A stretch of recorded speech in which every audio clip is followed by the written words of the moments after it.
Load!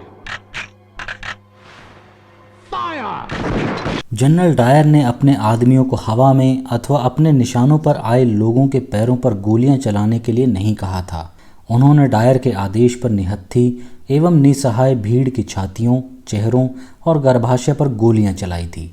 ऐसी कोई भी चेतावनी अथवा घोषणा नहीं थी कि यह भीड़ अवैध थी और इसे वहां से हटना था। शांतिपूर्वक वहां से चले जाने के कोई निर्देश भी नहीं दिए गए थे। कुछ भी तो नहीं था। इस हत्याकांड के बाद जनरल डायर ने कहा था कि भीड़ को हटाने के लिए केवल हवा में गोली चलाना पर्याप्त नहीं होता, क्योंकि सब लोग वापस आकर मुझ पर हंसते। उसने इस हत्याकांड की घोषणा में कहा था कि निशाने अच्छे लगे।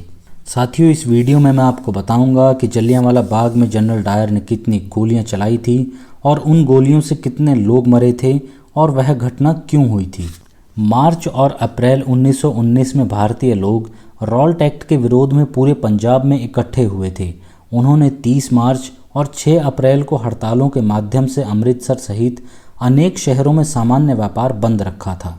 हड़तालों के दौरान किसी हिंसा और अव्यवस्था की रिपोर्टें नहीं मिली थी, परंतु 9 अप्रैल को ब्रिटिश सरकार ने बिना किसी उकसावे के पंजाब में 2 राष्ट्रवादी नेताओं डॉक्टर सैफुद्दीन किचलू और डॉक्टर सत्यपाल को गिरफ्तार कर लिया था।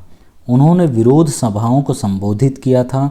गिरफ्तारी की खबर जैसे ही फैली, अमृतसर के लोग सड़कों पर उतर आए और गिरफ्तारियों के विरोध में पुलिस मुख्यालय की ओर बढ़ने का प्रयास करने लगे। पुलिस ने उनके मार्ग को रोका। कुछ उत्तेजित नागरिकों ने पत्थर फेंके, जिसके जवाब में पुलिस ने गोलियां चला दी और इस प्रकार 10 प्रदर्शनकारियों की मृत्यु हो गई। इससे भीड़ भड़क उठी और पुलिस द्वारा की गई हत्याओं की प्रतिक्रिया में उन्होंने ब्रिटिश शासन की दिखाई देने वाली किसी भी चीज़ पर अपना गुस्सा निकाला।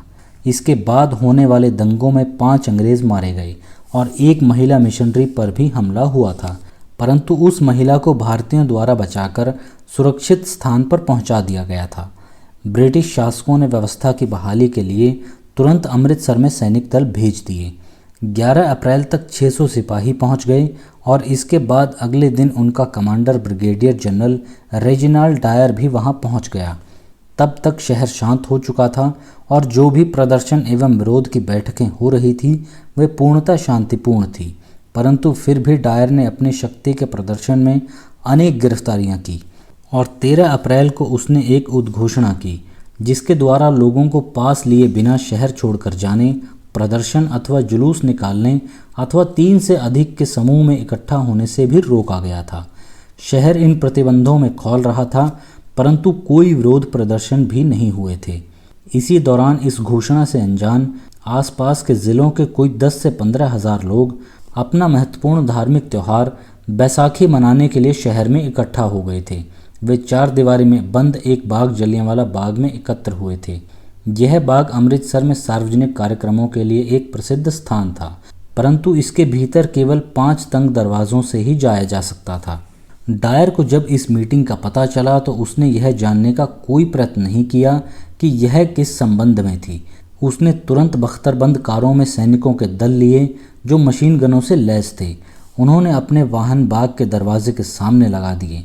भीड़ को तितर बितर होने के आदेश अथवा कोई चेतावनी दिए बिना डायर ने बाग की ईंटों की दीवारों के पीछे खड़े अपने सैन्य दलों को 150 गज की दूरी से गोलियां चलाने के आदेश दे दिए।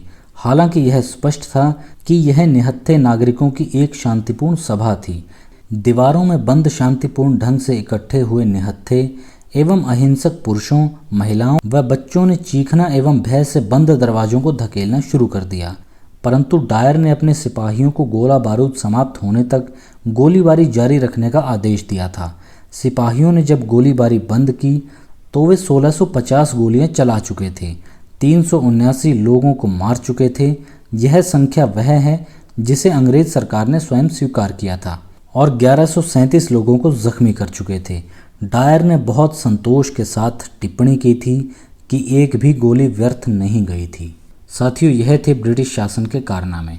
आपको यह वीडियो कैसा लगा कमेंट करके हमें ज़रूर बताएं। आपसे फिर मुलाकात होगी। नमस्कार।